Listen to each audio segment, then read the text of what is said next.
лайк на това видео и този път за първи път в Гейминг Маратона ще имаме цел. Ако Гейминг Маратона стигнем 10 000 лайк. И ако се радвате, че имаше Poppy Playtime Гейминг Маратон, паскайте лайка, абонирайте за Геймърс камбанката и бегаме от извънземното!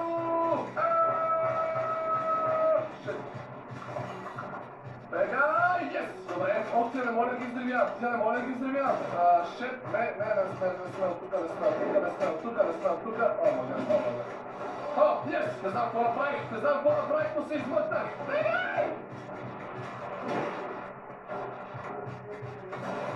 Взривяй се! Шет, ще взривяш!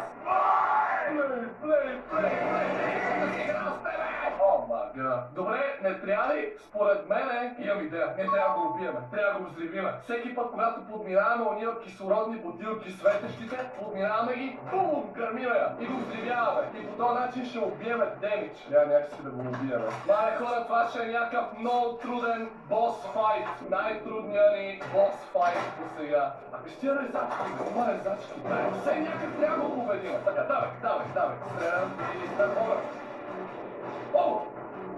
Замразих го! Фриз and Солдър! Трябва да го замраза и да го разрежа с резачката! Чакай, още то се съживява, не! Чакай, но там нямаше резачка! Ей, тук има резачка! О, чакай! О, замразих го!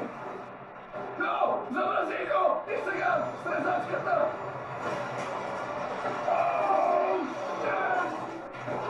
Победих го!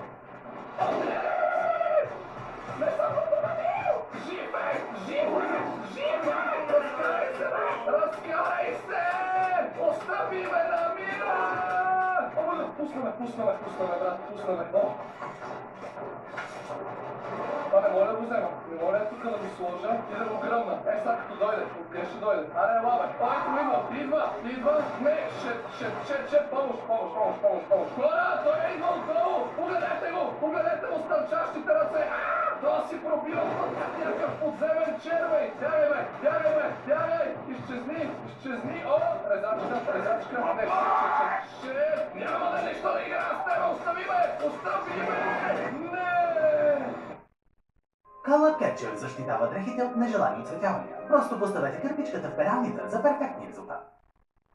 Представете си, че цяла една банка се побира в джоба ви, където можете да премествате, оформяте, разделяте парите си. Тук можете да видите голямата къща. Домашните ни любимци заслужават цялата любов на света. Кларитив ви осигурява 24-часово облегчение на симптомите на алергия, без да причинява сънливост, за да се наслаждава